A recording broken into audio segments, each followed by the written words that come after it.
사랑하는 여러분, 오늘도 성령님의 은혜가 여러분 마음 깊은 곳까지 스며들어 하루를 빛으로 채워주시길 축복합니다.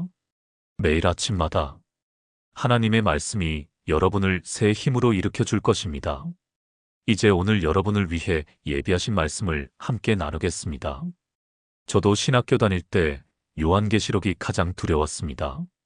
짐승의 숫자 666, 일곱 나팔, 일곱 대접, 흰말 탄 자.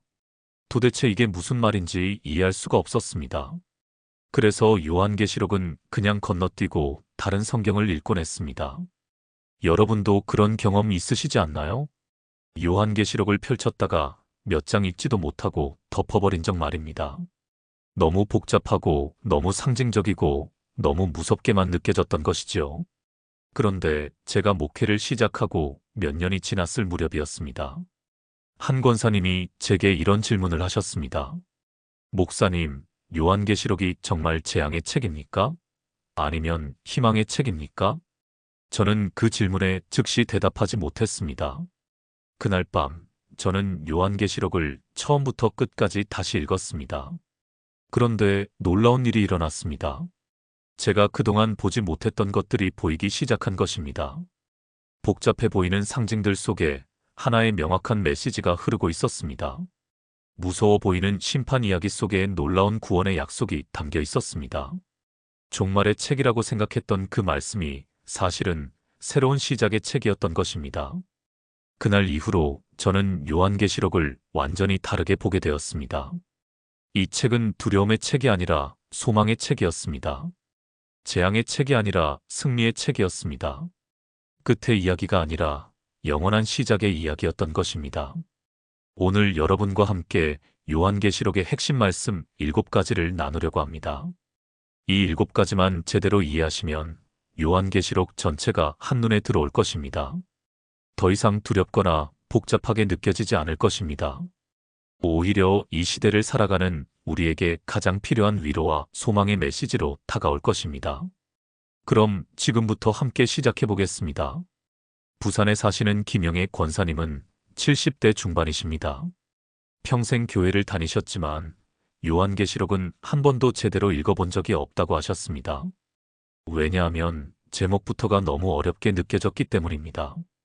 계시록이 뭡니까? 계시가 뭡니까? 권사님의 질문은 많은 성도들의 질문이기도 합니다. 그런데 요한계시록의 첫 구절이 이 모든 질문에 답을 주고 있습니다.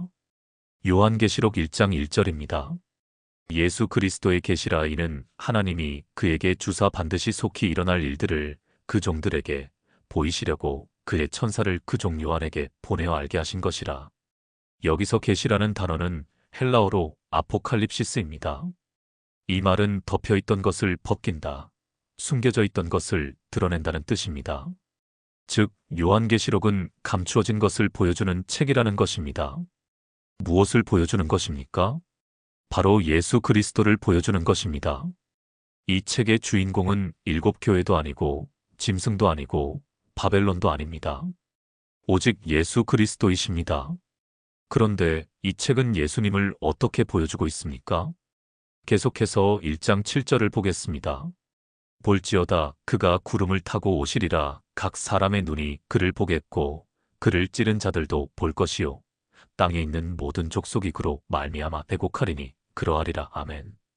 이것이 요한계시록의 핵심 메시지입니다. 예수님이 다시 오신다는 것입니다. 그것도 구름을 타고 영광 중에 오신다는 것입니다.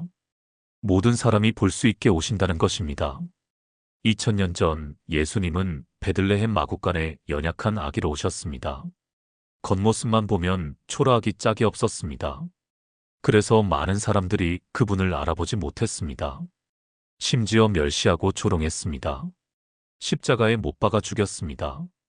그러나 요한계시록이 말하는 예수님은 다릅니다. 이번에는 구름을 타고 오십니다. 만왕의 왕, 만주의 주로 오십니다. 모든 무릎이 꿇고 모든 입이 고백할 수밖에 없는 영광의 주님으로 오십니다. 대구에 사시는 박성호 장로님은 사업에 실패하신 후 몇 년 동안 힘든 시간을 보내셨습니다. 빚에 쪼들리고 사람들의 손가락질을 받고 가족들과도 갈등이 깊어졌습니다. 그러던 어느 날 예배 시간에 요한계시록 1장 말씀을 듣게 되셨습니다. 보라, 구름을 타고 오시리라. 그 순간 장로님의 가슴에 뜨거운 무언가가 치솟았다고 합니다. 내 인생이 지금은 무너져 있어도, 내 형편이 지금은 비참해도 예수님은 반드시 다시 오신다. 그분이 모든 것을 바로잡으실 것이다. 그날 이후 장로님은 완전히 달라지셨습니다. 현실이 당장 바뀌지는 않았지만 마음에 소망이 생겼습니다. 빚을 갚기 위해 새벽부터 일하면서도 찬송이 나왔습니다. 사람들의 비난이 들려와도 흔들리지 않았습니다. 왜냐하면 그분이 다시 오신다는 것을 알았기 때문입니다. 그 소망이 장로님을 일으켜 세웠던 것입니다. 여러분, 이것이 요한계시록의 시작입니다. 이 책은 재앙으로 시작하지 않습니다. 두려움으로 시작하지 않습니다. 예수 그리스도의 재림이라는 영광스러운 소망으로 시작합니다.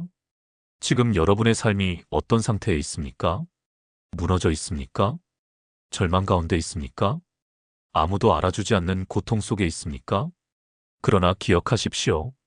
그분이 다시 오십니다. 구름을 타고 영광 중에 모든 눈이 볼 수 있게 오십니다. 그날의 모든 눈물이 닦아질 것입니다. 모든 억울함이 풀릴 것입니다. 모든 고통이 끝날 것입니다. 이것이 요한계시록이 우리에게 주는 첫 번째 약속입니다. 요한계시록 2장과 3장은 7교회에 보낸 편지로 구성되어 있습니다. 에베소, 서머나, 버가모, 두아디라, 사데, 빌라델비아, 라오디게아 교회입니다. 많은 사람들이 이 부분을 읽으면서 궁금해합니다. 왜 하필 이 7교회입니까? 당시의 교회가 7개만 있었던 것도 아닌데 말입니다. 그 이유는 이 7교회가 모든 시대, 모든 교회의 모습을 대표하기 때문입니다. 처음 사랑을 잃어버린 교회, 환난 중에 있는 교회, 타협하는 교회, 잘못된 가르침을 용납하는 교회, 죽은 교회, 작지만 충성된 교회, 미지근한 교회. 이 7가지 모습은 지금 우리 교회들에서도 발견됩니다. 아니, 우리 각자의 신앙생활에서도 발견됩니다. 그런데 놀라운 것은 이 7교회에 보낸 편지가 모두 똑같은 말로 끝난다는 것입니다. 이기는 자에게는, 에베소 교회에는 이렇게 말씀하십니다. 이기는 그에게는 내가 하나님의 낙원에 있는 생명나무의 열매를 주워 먹게 하리라. 서머나 교회에는 이렇게 말씀하십니다. 이기는 자는 둘째 사망의 해를 받지 아니하리라. 빌라델비아 교회에는 이렇게 말씀하십니다. 이기는 자는 내 하나님 성전에 기둥이 되게 하리니 그가 결코 다시 나가지 아니하리라. 라오디게아 교회에는 이렇게 말씀하십니다. 이기는 그에게는 내가 내 보좌에 함께 앉게 하여 주기를 내가 이기고 아버지 보좌에 함께 앉은 것과 같이 하리라. 여기서 이긴다는 것은 무엇을 의미합니까? 세상을 이기는 것입니다. 죄를 이기는 것입니다. 유혹을 이기는 것입니다. 타협을 이기는 것입니다. 끝까지 믿음을 지키는 것입니다. 인천에 사시는 최미영 집사님은 직장에서 신앙 때문에 많은 어려움을 겪으셨습니다. 주일 출근을 강요받았고 회식 때마다 술을 권유받았고 승진에서도 밀려났습니다. 동료들은 그렇게까지 할 필요 있느냐고 말했습니다. 가족들도 적당히 타협하며 살라고 했습니다. 집사님도 흔들릴 때가 많았습니다. 그럴 때마다 요한계시록 2장과 3장을 읽으셨다고 합니다. 특히 이기는 자에게는 이라는 말씀이 큰 힘이 되었다고 합니다. 지금 내가 겪는 이 작은 싸움에서 이기면 주님께서 나를 하나님 성전의 기둥으로 세워주신다. 주님의 보좌에 함께 앉게 하신다. 그 약속이 집사님을 일으켜 세웠습니다. 결국 집사님은 믿음을 지키셨고 몇 년 후 그 회사에서 신뢰받는 직원이 되셨습니다. 더 놀라운 것은 집사님 때문에 여러 동료들이 교회에 나오게 되었다는 것입니다. 여러분, 지금 어떤 싸움을 하고 계십니까? 세상의 가치관과 싸우고 계십니까? 내 안의 죄성과 싸우고 계십니까? 타협하라는 유혹과 싸우고 계십니까? 포기하지 마십시오. 이기는 자에게 주시는 약속이 너무나 크기 때문입니다. 생명나무 열매를 먹게 하시고 둘째 사망에서 건지시고 하나님 성전의 기둥으로 세우시고 주님의 보좌에 함께 앉게 하신다는 약속입니다. 이 약속을 붙잡고 끝까지 싸워 이기시는 여러분이 되시기를 바랍니다. 요한계시록 4장과 5장은 하늘 보좌의 장면을 보여줍니다. 많은 사람들이 이 부분을 읽으면서 혼란스러워합니다. 네 생물은 또 뭡니까? 24장로는 누굽니까? 7영은 뭡니까? 그런데 이 모든 상징들 속에 하나의 명확한 메시지가 있습니다. 하나님은 보좌에 앉아 계시며 모든 것을 주관하신다는 것입니다. 요한계시록 4장 2절입니다. 내가 곧 성령에 감동되었더니 보라 하늘의 보좌를 베풀었고 그 보좌 위에 앉으신 이가 있는데, 여기서 보좌라는 단어가 매우 중요합니다. 요한계시록에서 보좌라는 단어는 무려 47번이나 나옵니다. 왜 이렇게 보좌를 강조할까요? 왜냐하면 요한계시록이 쓰일 당시 성도들은 로마 황제의 박해 아래 있었기 때문입니다. 황제는 자신을 신이라고 주장했습니다. 황제 숭배를 거부하는 그리스도인들을 잡아다가 죽였습니다. 겉으로 보기에는 황제가 보좌에 앉아 있는 것 같았습니다. 악이 승리하는 것 같았습니다. 그런데 하나님께서 요한에게 보여주신 것은 무엇입니까? 진짜 보좌는 하늘에 있다는 것입니다. 하나님께서 그 보좌에 앉아 계시다는 것입니다. 로마 황제가 아니라 하나님이 역사의 주인이시라는 것입니다. 계속해서 4장 8절입니다. 네 생물이 각각 6날개가 있고 그 안과 주위에 눈들이 가득하더라. 그들이 밤낮 쉬지 않고 이르기를 거룩하시도다 거룩하시도다 거룩하시도다 주 하나님. 곧 전능하신 이여 전에도 계셨고 이제도 계시고 장차 오실 이시라 하고. 하늘의 생물들이 밤낮 쉬지 않고 무엇이라고 외칩니까? 거룩하시도다 거룩하시도다 거룩하시도다. 이것이 하늘 보좌 앞의 분위기입니다. 하나님의 거룩하심을 찬양하는 소리로 가득합니다. 그런데 5장에 가면 또 다른 분이 등장합니다. 바로 어린 양이십니다. 5장 6절입니다. 내가 또 보니 보좌와 네 생물과 장로들 사이에 한 어린 양이 서 있는데 일찍이 죽임을 당한 것 같더라. 이 어린 양은 누구입니까? 바로 예수 그리스도이십니다. 십자가에서 죽임을 당하신 예수님이십니다. 그런데 이 어린 양이 무엇을 하십니까? 5장 7절입니다. 그 어린 양이 나아와서 보좌에 앉으신 이의 오른손에서 두루마리를 취하시니라. 어린 양이 두루마리를 취하십니다. 이 두루마리는 인류 역사의 계획서입니다. 하나님의 구원 계획이 기록된 책입니다. 이 책을 펼칠 수 있는 분은 오직 어린 양, 예수 그리스도뿐이십니다. 왜냐하면 그분만이 십자가에서 죽으시고 부활하셔서 죄와 사망을 이기셨기 때문입니다. 광주에 사시는 이순자 권사님은 몇 년 전 암 진단을 받으셨습니다. 의사는 6개월 정도 남았다고 했습니다.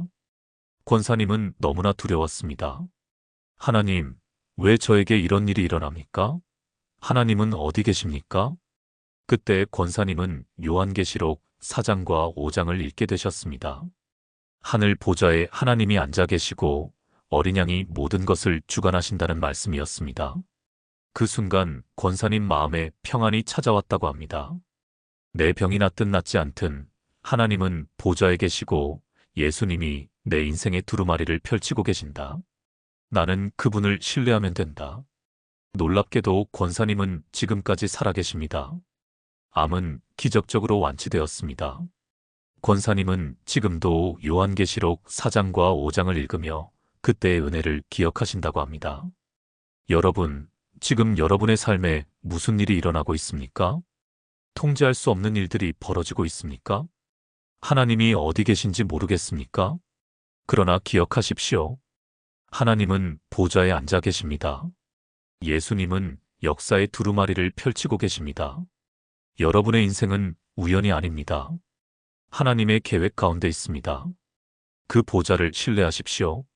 그 어린 양을 의지하십시오.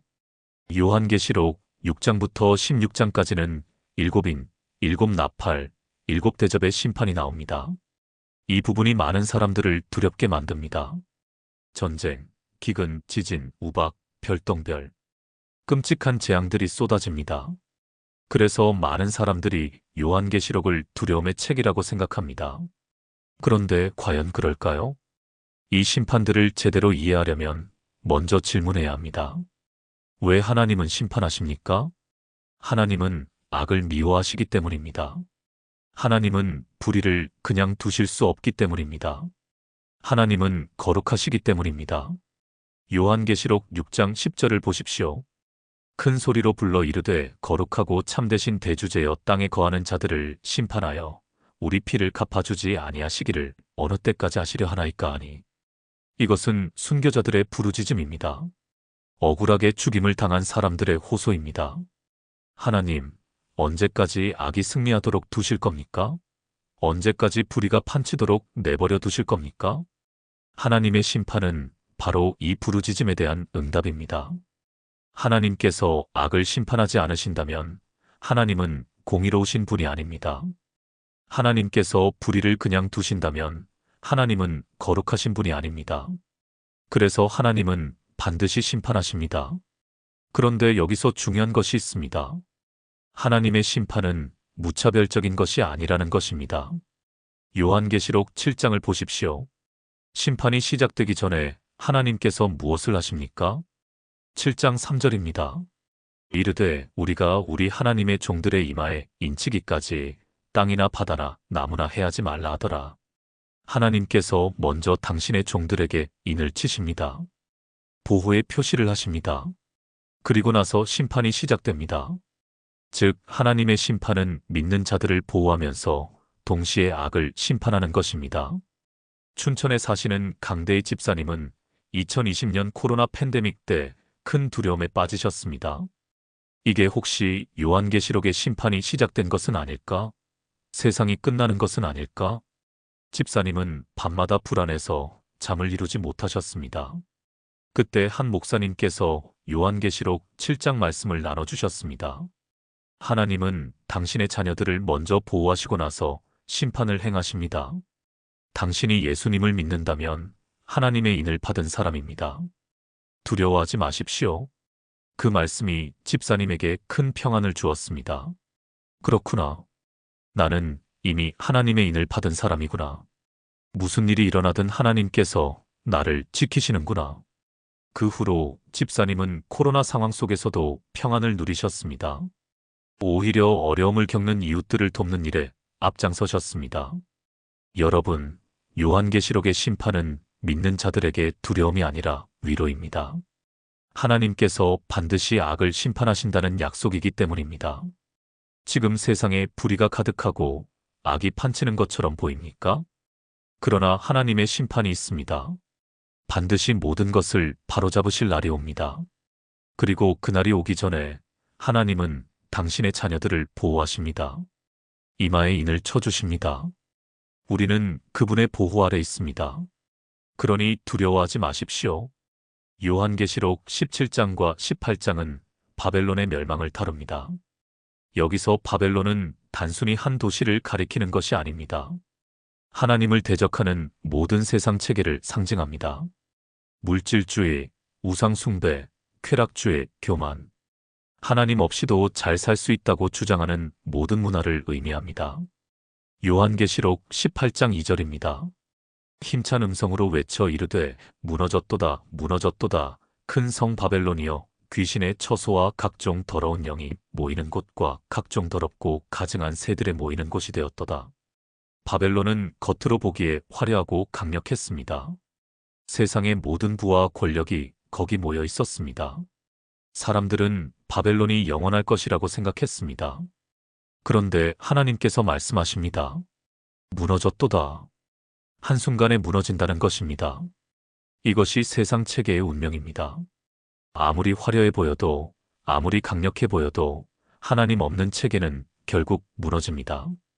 그런데 여기서 우리가 주목해야 할 말씀이 있습니다. 18장 4절입니다. 또 내가 들으니 하늘로부터 다른 음성이 나서 이르되 내 백성아 거기서 나와 그의 죄에 참여하지 말고 그가 받을 재앙들을 받지 말라. 하나님께서 당신의 백성에게 명령하십니다. 거기서 나오라. 바벨론에서 나오라는 것입니다. 세상의 가치관에서 벗어나라는 것입니다. 하나님 없이 사는 삶의 방식을 버리라는 것입니다. 서울에 사시는 한지수 집사님은 대기업에서 일하셨습니다. 연봉도 높고 직급도 높았습니다. 그런데 회사 문화가 점점 집사님을 힘들게 했습니다. 거짓말을 해야 하고 부정한 일에 눈을 감아야 하고 주일도 반납해야 했습니다. 집사님은 고민에 빠졌습니다. 이 좋은 직장을 포기할 수 있을까? 이 높은 연봉을 버릴 수 있을까? 그때 요한계시록 18장 4절 말씀이 마음에 들어왔습니다. 내 백성아 거기서 나와. 집사님은 기도 끝에 결단을 내렸습니다. 회사를 그만두기로 한 것입니다. 주변 사람들은 모두 말렸습니다. 미쳤냐? 그 좋은 직장을 왜 버리냐? 가족들도 반대했습니다. 그러나 집사님은 확신이 있었습니다. 바벨론에서 나와야 한다. 세상의 가치관에서 벗어나야 한다. 그렇게 회사를 나온 후 몇 년간은 정말 어려웠습니다. 수입이 크게 줄었고 생활이 빠듯했습니다. 그러나 집사님 마음에는 평안이 있었습니다. 그리고 놀랍게도 몇 년 후 집사님은 신앙을 지킬 수 있는 더 좋은 직장을 얻게 되셨습니다. 연봉은 전보다 적었지만 마음의 평안은 비교할 수 없이 컸습니다.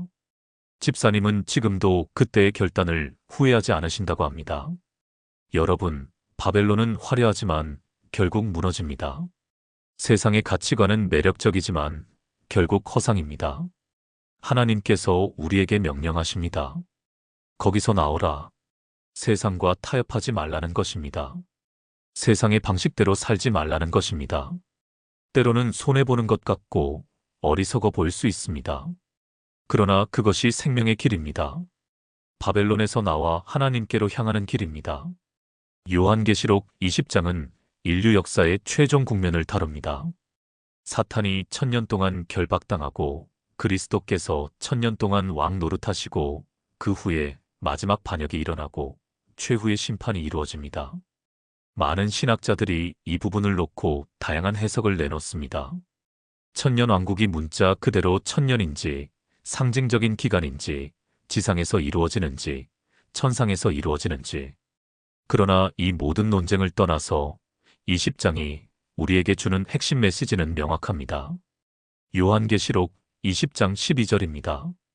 또 내가 보니 죽은 자들이 큰 자나 작은 자나 그 보좌 앞에 서 있는데 책들이 펴 있고 또 다른 책이 펴졌으니 곧 생명책이라 죽은 자들이 자기 행위를 따라 책들에 기록된 대로 심판을 받으니 최후의 심판 날에 두 종류의 책이 펼쳐집니다. 하나는 행위책이고 하나는 생명책입니다. 행위책에는 각 사람이 살면서 행한 모든 일이 기록되어 있습니다. 좋은 일도 나쁜 일도 말 한마디, 생각 하나까지 다 기록되어 있습니다. 만약 우리가 이 행위책으로만 심판받는다면 구원받을 사람은 아무도 없습니다. 로마서 3장 23절이 말씀하듯이 모든 사람이 죄를 범하였음에 하나님의 영광에 이르지 못하기 때문입니다. 그런데 감사하게도 또 다른 책이 있습니다. 바로 생명책입니다. 이 생명책에 이름이 기록된 사람은 구원을 받습니다. 20장 15절입니다. 누구든지 생명책에 기록되지 못한 자는 불못에 던져지더라. 반대로 말하면 생명책에 기록된 자는 불못에 던져지지 않는다는 것입니다.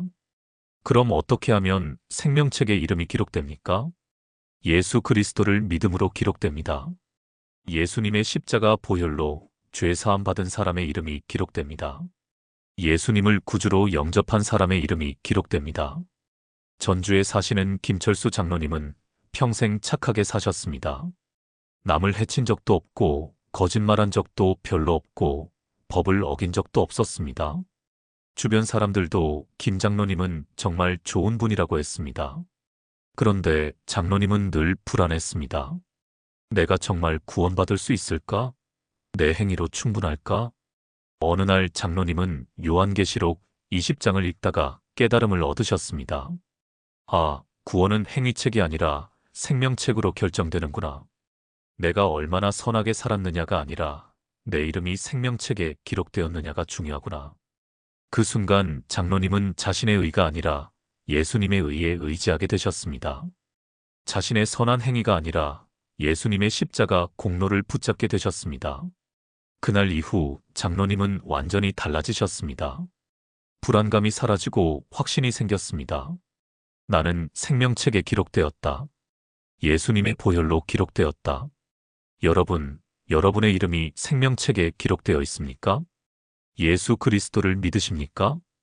그렇다면 확신하십시오. 여러분의 이름은 이미 생명책에 기록되었습니다.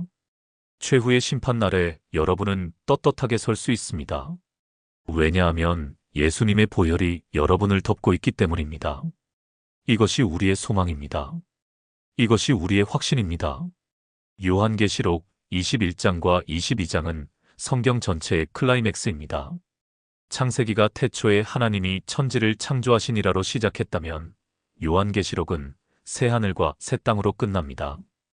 요한계시록 21장 1절입니다. 또 내가 새 하늘과 새 땅을 보니 처음 하늘과 처음 땅이 없어졌고 바다도 다시 있지 않더라. 하나님께서 완전히 새로운 세상을 만드십니다. 죄로 더럽혀진 옛 세상은 사라지고 완전히 새로운 세상이 옵니다. 그런데 이 새 하늘과 새 땅의 특징이 무엇입니까? 21장 3절입니다. 내가 들으니 보좌에서 큰 음성이 나서 이르되 보라 하나님의 장막이 사람들과 함께 있음에 하나님이 그들과 함께 계시리니 그들은 하나님의 백성이 되고 하나님은 친히 그들과 함께 계셔서 새 하늘과 새 땅의 가장 큰 특징은 하나님께서 우리와 함께 계신다는 것입니다. 더 이상 중보자가 필요 없습니다. 더 이상 성전이 필요 없습니다. 하나님께서 직접 우리와 함께 계십니다. 그리고 21장 4절, 이 말씀이 요한계시록 전체의 하이라이트입니다. 모든 눈물을 그 눈에서 닦아주시니 다시는 사망이 없고 애통하는 것이나 곡하는 것이나 아픈 것이 다시 있지 아니하리니 처음 것들이 다 지나갔음이러라. 하나님께서 직접 우리 눈물을 닦아주십니다. 다시는 죽음이 없습니다. 다시는 슬픔이 없습니다. 다시는 고통이 없습니다. 모든 옛것이 지나가고 모든 것이 새롭게 됩니다. 제주도에 사시는 오영애 권사님은 몇 년 전 교통사고로 딸을 잃으셨습니다. 26살 막 사회생활을 시작하려던 예쁜 딸이었습니다.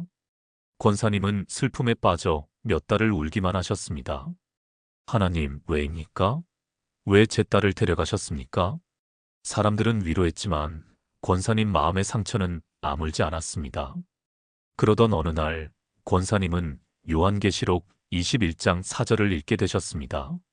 모든 눈물을 그 눈에서 닦아주시니 그 순간 권사님은 눈물이 쏟아지는 것을 멈추지 못하셨습니다. 하나님께서 직접 내 눈물을 닦아주신다. 새 하늘과 새 땅에서 다시는 눈물이 없다. 거기서 내 딸을 다시 만난다. 그날 이후 권사님의 슬픔이 완전히 사라진 것은 아니었습니다. 여전히 딸이 그리웠고 때때로 눈물이 났습니다. 그러나 절망은 소망으로 바뀌었습니다. 끝이 아니라 새로운 시작이라는 것을 알게 되었습니다. 새 하늘과 새 땅에서 다시 만날 것이라는 확신이 생겼습니다. 권사님은 지금도 그 말씀을 붙잡고 하루하루를 살아가고 계십니다. 여러분, 지금 여러분은 어떤 눈물을 흘리고 계십니까? 사랑하는 사람을 잃은 슬픔의 눈물입니까? 질병으로 인한 고통의 눈물입니까? 억울함과 배신감의 눈물입니까? 경제적 어려움의 눈물입니까? 하나님께서 약속하십니다. 모든 눈물을 그 눈에서 닦아주시니 이 땅에서의 눈물은 영원하지 않습니다. 고통은 끝이 있습니다. 새 하늘과 새 땅이 기다리고 있습니다. 거기는 눈물도 죽음도 슬픔도 고통도 없습니다. 오직 하나님의 영광과 기쁨만 있습니다. 22장 3절입니다. 다시 저주가 없으며 하나님과 그 어린 양의 보좌가 그 가운데에 있으리니 그의 종들이 그를 섬기며 새 예루살렘에는 저주가 없습니다. 하나님과 어린 양의 보좌가 있고 우리는 영원히 그분을 섬기며 살게 됩니다. 22장 5절입니다. 다시 밤이 없겠고 등불과 햇빛이 쓸데없으니 이는 주 하나님이 그들에게 빛이심이라 그들이 세세토록 왕 노릇하리로다. 밤이 없습니다. 어둠이 없습니다. 슬픔이 없습니다. 하나님의 빛이 영원히 비춥니다. 그리고 우리는 세세토록 왕 노릇합니다. 이것이 요한계시록의 마지막 메시지입니다. 이것이 우리의 최종 목적지입니다. 이것이 우리의 영원한 집입니다. 사랑하는 성도 여러분, 지금까지 요한계시록의 핵심 말씀 7가지를 함께 나누었습니다. 첫째, 예수 그리스도의 계시, 그분이 구름을 타고 다시 오십니다. 둘째, 7교회에 보낸 편지, 이기는 자에게 주시는 놀라운 약속이 있습니다. 셋째, 보좌에 앉으신 하나님과 어린 양, 하나님은 보좌에 계시고 모든 것을 주관하십니다. 넷째, 일곱인 일곱 나팔, 일곱 대접, 하나님은 반드시 악을 심판하시되 당신의 자녀를 보호하십니다. 다섯째, 바벨론의 멸망, 세상 체계는 무너지고 우리는 거기서 나와야 합니다. 여섯째, 천년왕국과 최후의 심판, 생명책의 이름이 기록된 자는 구원받습니다. 일곱째, 새하늘과 새 땅, 하나님께서 모든 눈물을 닦아주시고 영원한 기쁨이 있습니다. 이 7가지가 요한계시록 전체를 관통하는 핵심입니다. 이제 요한계시록이 두렵지 않으시죠? 이 책은 재앙의 책이 아닙니다. 소망의 책입니다. 승리의 책입니다. 위로의 책입니다. 지금 여러분이 어떤 상황에 있든 이 말씀을 기억하십시오. 예수님은 다시 오십니다. 하나님은 보좌에 계십니다. 악은 반드시 심판받습니다. 생명책의 이름이 기록된 자는 구원받습니다. 새 하늘과 새 땅이 기다리고 있습니다. 모든 눈물이 닦아질 것입니다. 이것이 요한계시록이 우리에게 주는 메시지입니다. 오늘 이 말씀이 여러분에게 위로가 되셨다면 좋아요를 눌러주시고 댓글란에 아멘이라고 남겨주세요. 그리고 이 말씀이 더 많은 분들에게 전해질 수 있도록 공유도 부탁드립니다. 사랑하는 여러분, 요한계시록의 마지막 축복이 여러분 모두에게 임하기를 기도합니다. 주 예수의 은혜가 모든 자들에게 있을지어다. 아멘. 짐승의 숫자 666, 일곱 나팔, 일곱 대접, 흰말 탄 자. 도대체 이게 무슨 말인지 이해할 수가 없었습니다. 그래서 요한계시록은 그냥 건너뛰고 다른 성경을 읽곤 했습니다. 여러분도 그런 경험 있으시지 않나요? 요한계시록을 펼쳤다가 몇 장 읽지도 못하고 덮어버린 적 말입니다. 너무 복잡하고 너무 상징적이고 너무 무섭게만 느껴졌던 것이지요. 그런데 제가 목회를 시작하고 몇 년이 지났을 무렵이었습니다. 한 권사님이 제게 이런 질문을 하셨습니다. 목사님, 요한계시록이 정말 재앙의 책입니까? 아니면 희망의 책입니까? 저는 그 질문에 즉시 대답하지 못했습니다. 그날 밤, 저는 요한계시록을 처음부터 끝까지 다시 읽었습니다. 그런데 놀라운 일이 일어났습니다. 제가 그동안 보지 못했던 것들이 보이기 시작한 것입니다. 복잡해 보이는 상징들 속에 하나의 명확한 메시지가 흐르고 있었습니다. 무서워 보이는 심판 이야기 속에 놀라운 구원의 약속이 담겨 있었습니다. 종말의 책이라고 생각했던 그 말씀이 사실은 새로운 시작의 책이었던 것입니다. 그날 이후로 저는 요한계시록을 완전히 다르게 보게 되었습니다. 이 책은 두려움의 책이 아니라 소망의 책이었습니다. 재앙의 책이 아니라 승리의 책이었습니다. 끝의 이야기가 아니라 영원한 시작의 이야기였던 것입니다. 오늘 여러분과 함께 요한계시록의 핵심 말씀 7가지를 나누려고 합니다. 이 7가지만 제대로 이해하시면 요한계시록 전체가 한눈에 들어올 것입니다. 더 이상 두렵거나 복잡하게 느껴지지 않을 것입니다. 오히려 이 시대를 살아가는 우리에게 가장 필요한 위로와 소망의 메시지로 다가올 것입니다. 그럼 지금부터 함께 시작해 보겠습니다. 부산에 사시는 김영애 권사님은 70대 중반이십니다. 평생 교회를 다니셨지만 요한계시록은 한 번도 제대로 읽어본 적이 없다고 하셨습니다. 왜냐하면 제목부터가 너무 어렵게 느껴졌기 때문입니다. 계시록이 뭡니까? 계시가 뭡니까? 권사님의 질문은 많은 성도들의 질문이기도 합니다. 그런데 요한계시록의 첫 구절이 이 모든 질문에 답을 주고 있습니다. 요한계시록 1장 1절입니다. 예수 그리스도의 계시라. 이는 하나님이 그에게 주사 반드시 속히 일어날 일들을 그 종들에게 보이시려고 그의 천사를 그 종 요한에게 보내어 알게 하신 것이라. 여기서 계시라는 단어는 헬라어로 아포칼립시스입니다. 이 말은 덮여 있던 것을 벗긴다, 숨겨져 있던 것을 드러낸다는 뜻입니다. 즉, 요한계시록은 감추어진 것을 보여주는 책이라는 것입니다. 무엇을 보여주는 것입니까? 바로 예수 그리스도를 보여주는 것입니다. 이 책의 주인공은 7교회도 아니고 짐승도 아니고 바벨론도 아닙니다. 오직 예수 그리스도이십니다. 그런데 이 책은 예수님을 어떻게 보여주고 있습니까? 계속해서 1장 7절을 보겠습니다.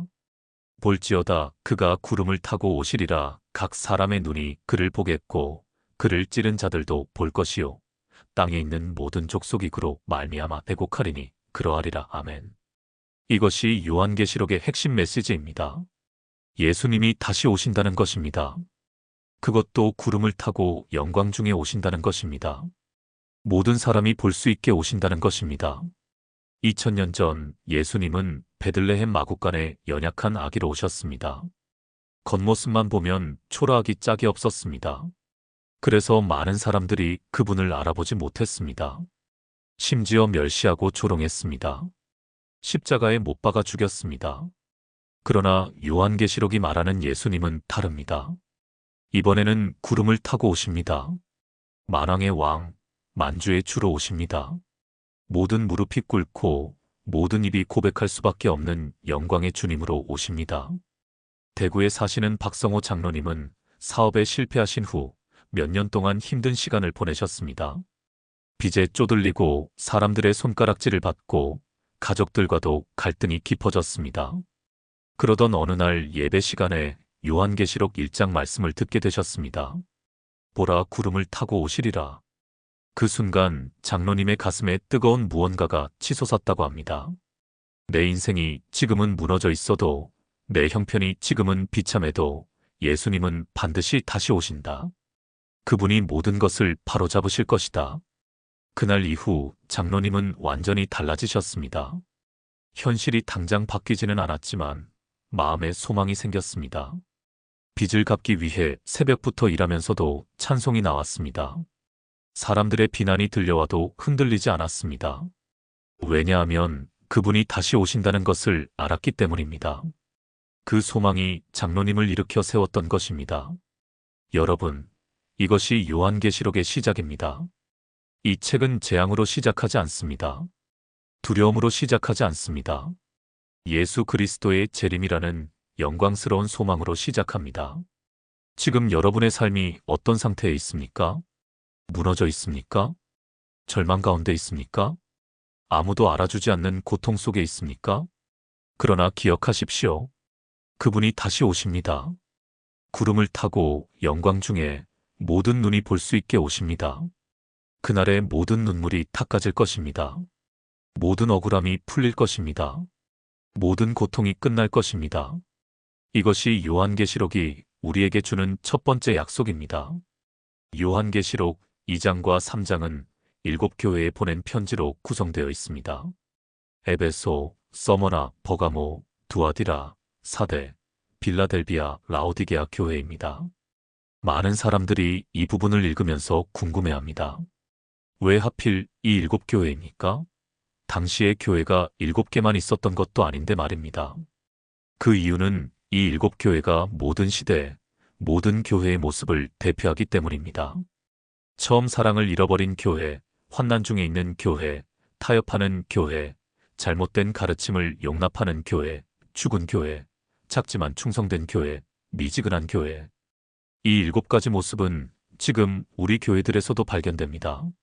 아니, 우리 각자의 신앙생활에서도 발견됩니다. 그런데 놀라운 것은 이 7교회에 보낸 편지가 모두 똑같은 말로 끝난다는 것입니다.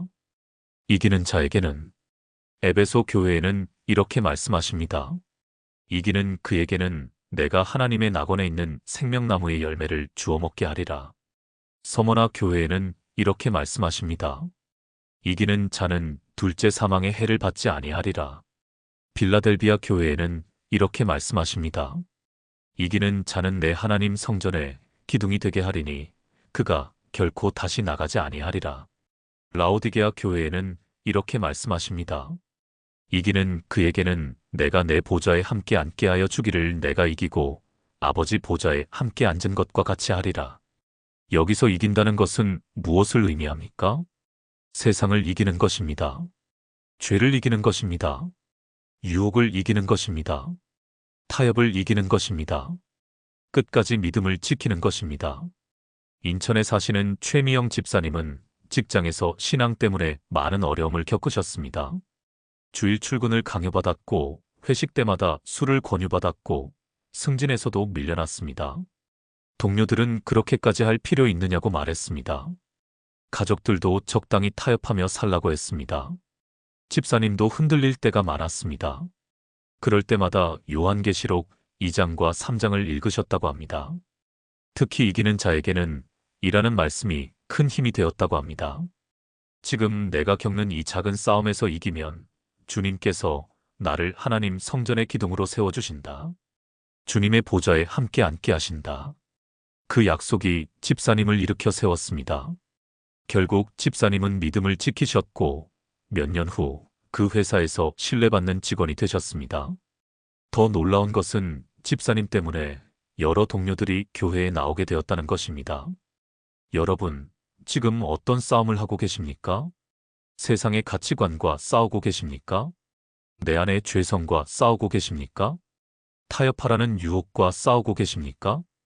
포기하지 마십시오. 이기는 자에게 주시는 약속이 너무나 크기 때문입니다. 생명나무 열매를 먹게 하시고 둘째 사망에서 건지시고 하나님 성전의 기둥으로 세우시고 주님의 보좌에 함께 앉게 하신다는 약속입니다. 이 약속을 붙잡고 끝까지 싸워 이기시는 여러분이 되시기를 바랍니다.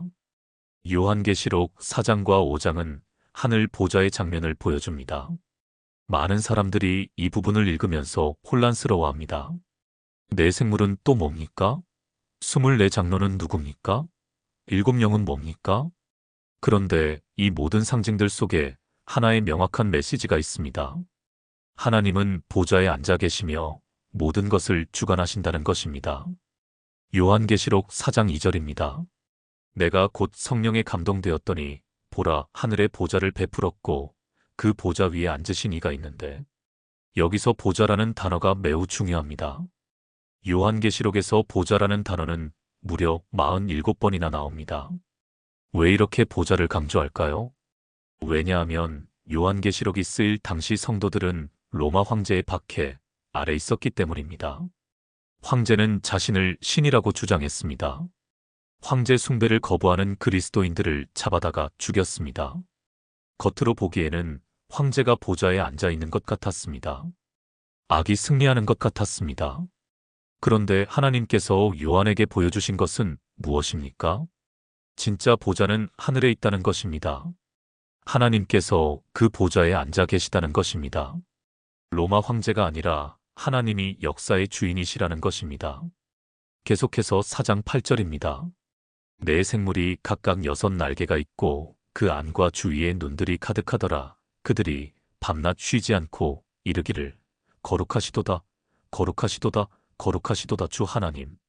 곧 전능하신 이여 전에도 계셨고 이제도 계시고 장차 오실 이시라 하고 하늘의 생물들이 밤낮 쉬지 않고 무엇이라고 외칩니까? 거룩하시도다 거룩하시도다 거룩하시도다. 이것이 하늘 보좌 앞의 분위기입니다. 하나님의 거룩하심을 찬양하는 소리로 가득합니다. 그런데 5장에 가면 또 다른 분이 등장합니다. 바로 어린 양이십니다. 5장 6절입니다. 내가 또 보니 보좌와 네 생물과 장로들 사이에 한 어린 양이 서 있는데 일찍이 죽임을 당한 것 같더라. 이 어린 양은 누구입니까? 바로 예수 그리스도이십니다. 십자가에서 죽임을 당하신 예수님이십니다. 그런데 이 어린 양이 무엇을 하십니까? 5장 7절입니다. 그 어린 양이 나와서 보좌에 앉으신 이의 오른손에서 두루마리를 취하시니라. 어린 양이 두루마리를 취하십니다. 이 두루마리는 인류 역사의 계획서입니다. 하나님의 구원 계획이 기록된 책입니다. 이 책을 펼칠 수 있는 분은 오직 어린 양, 예수 그리스도뿐이십니다. 왜냐하면 그분만이 십자가에서 죽으시고 부활하셔서 죄와 사망을 이기셨기 때문입니다. 광주에 사시는 이순자 권사님은 몇 년 전 암 진단을 받으셨습니다. 의사는 6개월 정도 남았다고 했습니다. 권사님은 너무나 두려웠습니다. 하나님, 왜 저에게 이런 일이 일어납니까? 하나님은 어디 계십니까? 그때 권사님은 요한계시록 4장과 5장을 읽게 되셨습니다. 하늘 보좌에 하나님이 앉아 계시고 어린 양이 모든 것을 주관하신다는 말씀이었습니다. 그 순간 권사님 마음에 평안이 찾아왔다고 합니다.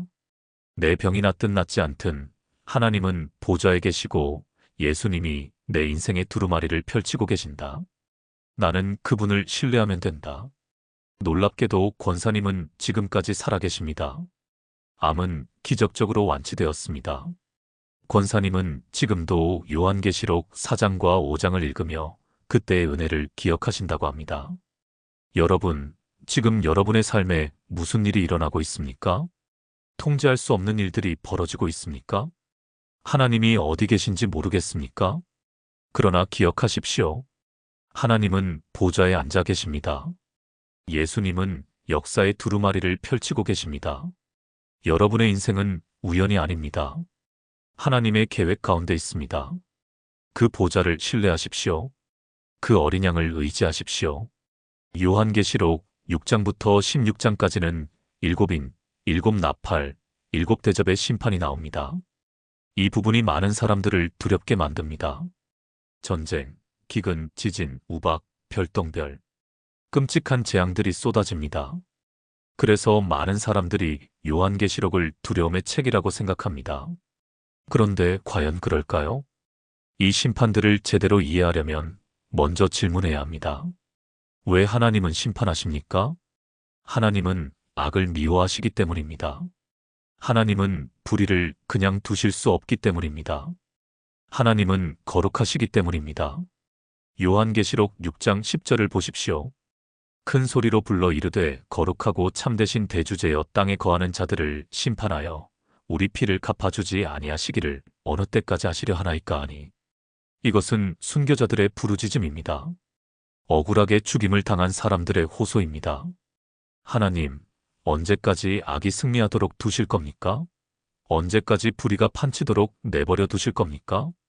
하나님의 심판은 바로 이 부르짖음에 대한 응답입니다. 하나님께서 악을 심판하지 않으신다면 하나님은 공의로우신 분이 아닙니다. 하나님께서 불의를 그냥 두신다면 하나님은 거룩하신 분이 아닙니다. 그래서 하나님은 반드시 심판하십니다. 그런데 여기서 중요한 것이 있습니다. 하나님의 심판은 무차별적인 것이 아니라는 것입니다. 요한계시록 7장을 보십시오. 심판이 시작되기 전에 하나님께서 무엇을 하십니까? 7장 3절입니다. 이르되 우리가 우리 하나님의 종들의 이마에 인치기까지 땅이나 바다나 나무나 해하지 말라 하더라. 하나님께서 먼저 당신의 종들에게 인을 치십니다. 보호의 표시를 하십니다. 그리고 나서 심판이 시작됩니다. 즉 하나님의 심판은 믿는 자들을 보호하면서 동시에 악을 심판하는 것입니다. 춘천에 사시는 강대희 집사님은 2020년 코로나 팬데믹 때 큰 두려움에 빠지셨습니다. 이게 혹시 요한계시록의 심판이 시작된 것은 아닐까? 세상이 끝나는 것은 아닐까? 집사님은 밤마다 불안해서 잠을 이루지 못하셨습니다. 그때 한 목사님께서 요한계시록 7장 말씀을 나눠주셨습니다. 하나님은 당신의 자녀들을 먼저 보호하시고 나서 심판을 행하십니다. 당신이 예수님을 믿는다면 하나님의 인을 받은 사람입니다. 두려워하지 마십시오. 그 말씀이 집사님에게 큰 평안을 주었습니다. 그렇구나. 나는 이미 하나님의 인을 받은 사람이구나. 무슨 일이 일어나든 하나님께서 나를 지키시는구나. 그 후로 집사님은 코로나 상황 속에서도 평안을 누리셨습니다. 오히려 어려움을 겪는 이웃들을 돕는 일에 앞장서셨습니다. 여러분, 요한계시록의 심판은 믿는 자들에게 두려움이 아니라 위로입니다. 하나님께서 반드시 악을 심판하신다는 약속이기 때문입니다. 지금 세상에 불의가 가득하고 악이 판치는 것처럼 보입니까? 그러나 하나님의 심판이 있습니다. 반드시 모든 것을 바로잡으실 날이 옵니다. 그리고 그날이 오기 전에 하나님은 당신의 자녀들을 보호하십니다. 이마에 인을 쳐주십니다. 우리는 그분의 보호 아래 있습니다. 그러니 두려워하지 마십시오. 요한계시록 17장과 18장은 바벨론의 멸망을 다룹니다. 여기서 바벨론은 단순히 한 도시를 가리키는 것이 아닙니다. 하나님을 대적하는 모든 세상 체계를 상징합니다. 물질주의, 우상숭배, 쾌락주의, 교만.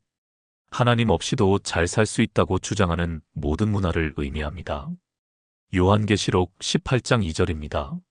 힘찬 음성으로 외쳐 이르되 무너졌도다 무너졌도다 큰 성 바벨론이여 귀신의 처소와 각종 더러운 영이 모이는 곳과 각종 더럽고 가증한 새들의 모이는 곳이 되었도다. 바벨론은 겉으로 보기에 화려하고 강력했습니다. 세상의 모든 부와 권력이 거기 모여 있었습니다. 사람들은 바벨론이 영원할 것이라고 생각했습니다. 그런데 하나님께서 말씀하십니다. 무너졌도다. 한순간에 무너진다는 것입니다. 이것이 세상 체계의 운명입니다. 아무리 화려해 보여도, 아무리 강력해 보여도 하나님 없는 체계는 결국 무너집니다. 그런데 여기서 우리가 주목해야 할 말씀이 있습니다. 18장 4절입니다. 또 내가 들으니 하늘로부터 다른 음성이 나서 이르되 내 백성아 거기서 나와 그의 죄에 참여하지 말고 그가 받을 재앙들을 받지 말라. 하나님께서 당신의 백성에게 명령하십니다. 거기서 나오라. 바벨론에서 나오라는 것입니다. 세상의 가치관에서 벗어나라는 것입니다. 하나님 없이 사는 삶의 방식을 버리라는 것입니다. 서울에 사시는 한지수 집사님은 대기업에서 일하셨습니다. 연봉도 높고 직급도 높았습니다. 그런데 회사 문화가 점점 집사님을 힘들게 했습니다. 거짓말을 해야 하고 부정한 일에 눈을 감아야 하고 주일도 반납해야 했습니다. 집사님은 고민에 빠졌습니다. 이 좋은 직장을 포기할 수 있을까? 이 높은 연봉을 버릴 수 있을까? 그때 요한계시록 18장 4절 말씀이 마음에 들어왔습니다. 내 백성아 거기서 나와. 집사님은 기도 끝에 결단을 내렸습니다. 회사를 그만두기로 한 것입니다. 주변 사람들은 모두 말렸습니다. 미쳤냐? 그 좋은 직장을 왜 버리냐? 가족들도 반대했습니다. 그러나 집사님은 확신이 있었습니다. 바벨론에서 나와야 한다. 세상의 가치관에서 벗어나야 한다. 그렇게 회사를 나온 후 몇 년간은 정말 어려웠습니다. 수입이 크게 줄었고 생활이 빠듯했습니다. 그러나 집사님 마음에는 평안이 있었습니다. 그리고 놀랍게도 몇 년 후 집사님은 신앙을 지킬 수 있는 더 좋은 직장을 얻게 되셨습니다. 연봉은 전보다 적었지만 마음의 평안은 비교할 수 없이 컸습니다. 집사님은 지금도 그때의 결단을 후회하지 않으신다고 합니다. 여러분, 바벨론은 화려하지만 결국 무너집니다. 세상의 가치관은 매력적이지만 결국 허상입니다. 하나님께서 우리에게 명령하십니다. 거기서 나오라. 세상과 타협하지 말라는 것입니다. 세상의 방식대로 살지 말라는 것입니다. 때로는 손해보는 것 같고 어리석어 보일 수 있습니다. 그러나 그것이 생명의 길입니다. 바벨론에서 나와 하나님께로 향하는 길입니다. 요한계시록 20장은 인류 역사의 최종 국면을 다룹니다. 사탄이 1000년 동안 결박당하고 그리스도께서 1000년 동안 왕 노릇하시고 그 후에 마지막 반역이 일어나고 최후의 심판이 이루어집니다. 많은 신학자들이 이 부분을 놓고 다양한 해석을 내놓습니다. 천년왕국이 문자 그대로 1000년인지 상징적인 기간인지 지상에서 이루어지는지 천상에서 이루어지는지. 그러나 이 모든 논쟁을 떠나서 20장이 우리에게 주는 핵심 메시지는 명확합니다. 요한계시록 20장 12절입니다. 또 내가 보니 죽은 자들이 큰 자나 작은 자나 그 보좌 앞에 서 있는데 책들이 펴 있고 또 다른 책이 펴졌으니 곧 생명책이라 죽은 자들이 자기 행위를 따라 책들에 기록된 대로 심판을 받으니 최후의 심판날에 두 종류의 책이 펼쳐집니다. 하나는 행위책이고 하나는 생명책입니다. 행위책에는 각 사람이 살면서 행한 모든 일이 기록되어 있습니다. 좋은 일도 나쁜 일도 말 한마디, 생각 하나까지 다 기록되어 있습니다. 만약 우리가 이 행위책으로만 심판받는다면 구원받을 사람은 아무도 없습니다.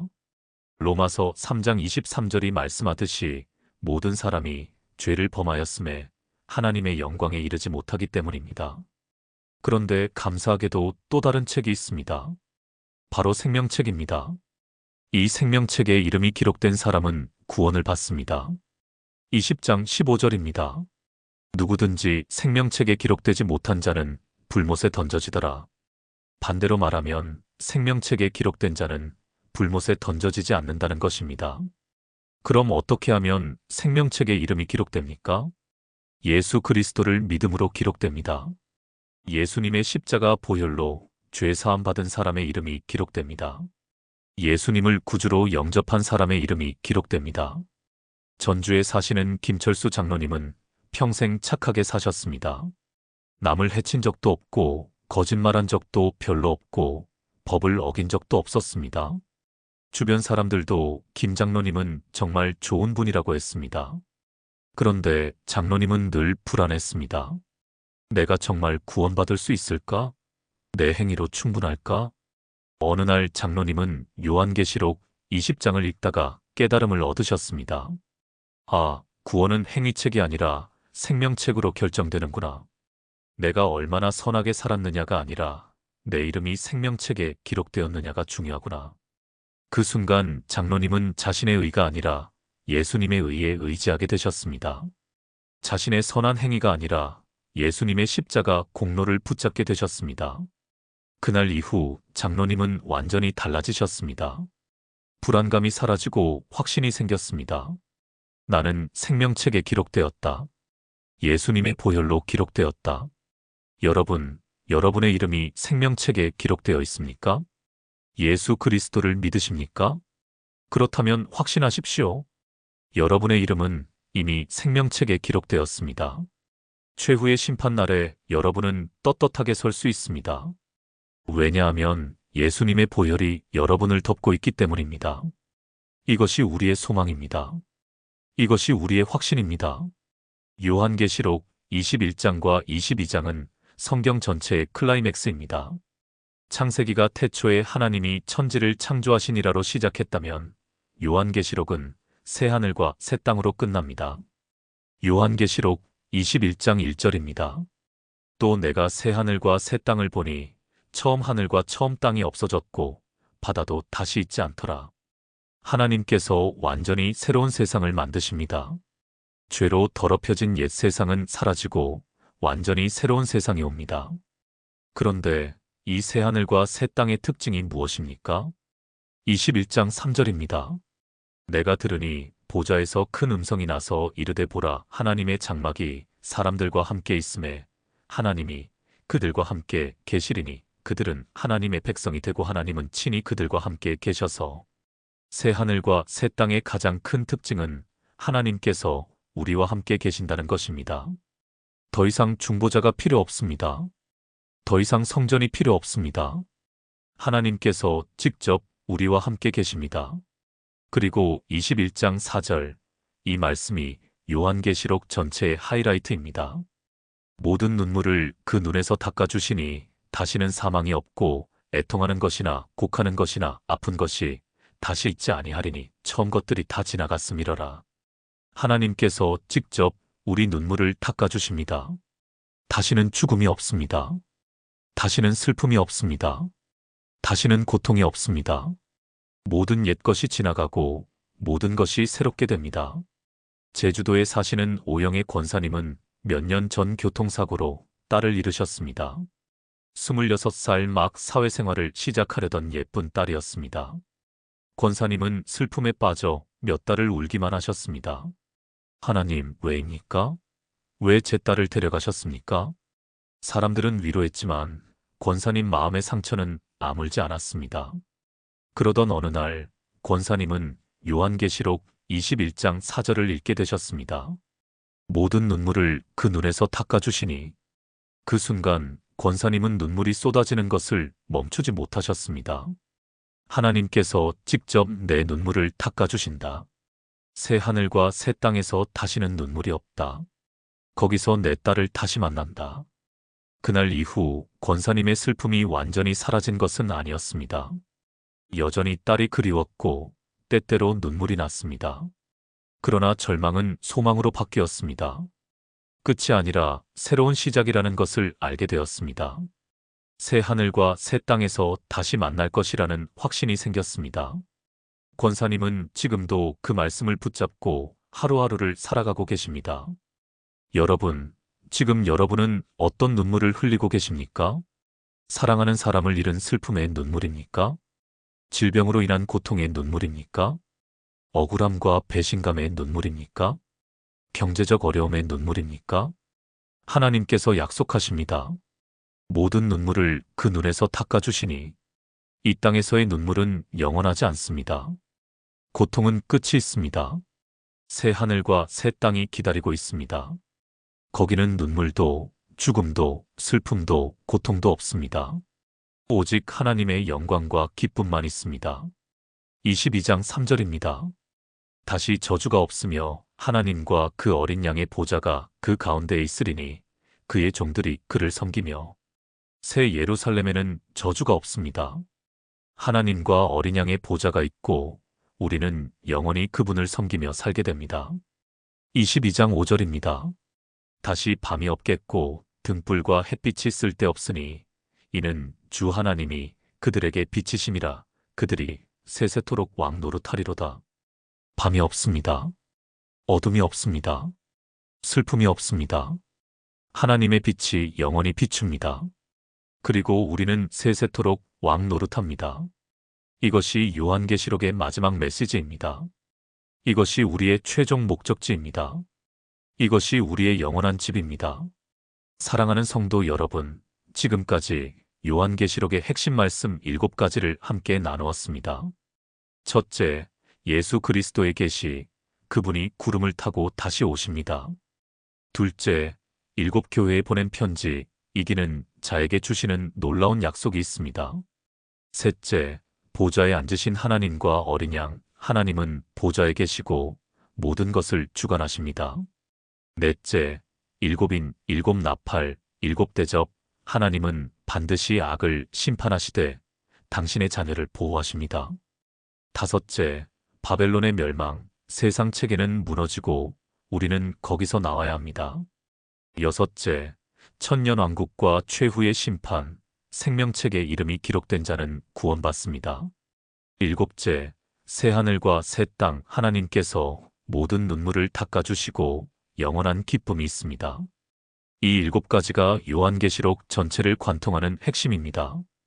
이제 요한계시록이 두렵지 않으시죠? 이 책은 재앙의 책이 아닙니다. 소망의 책입니다. 승리의 책입니다. 위로의 책입니다. 지금 여러분이 어떤 상황에 있든 이 말씀을 기억하십시오. 예수님은 다시 오십니다. 하나님은 보좌에 계십니다. 악은 반드시 심판받습니다. 생명책의 이름이 기록된 자는 구원받습니다. 새 하늘과 새 땅이 기다리고 있습니다. 모든 눈물이 닦아질 것입니다. 이것이 요한계시록이 우리에게 주는 메시지입니다. 오늘 이 말씀이 여러분에게 위로가 되셨다면 좋아요를 눌러주시고 댓글란에 아멘이라고 남겨주세요. 그리고 이 말씀이 더 많은 분들에게 전해질 수 있도록 공유도 부탁드립니다. 사랑하는 여러분, 요한계시록의 마지막 축복이 여러분 모두에게 임하기를 기도합니다. 주 예수의 은혜가 모든 자들에게 있을지어다. 아멘.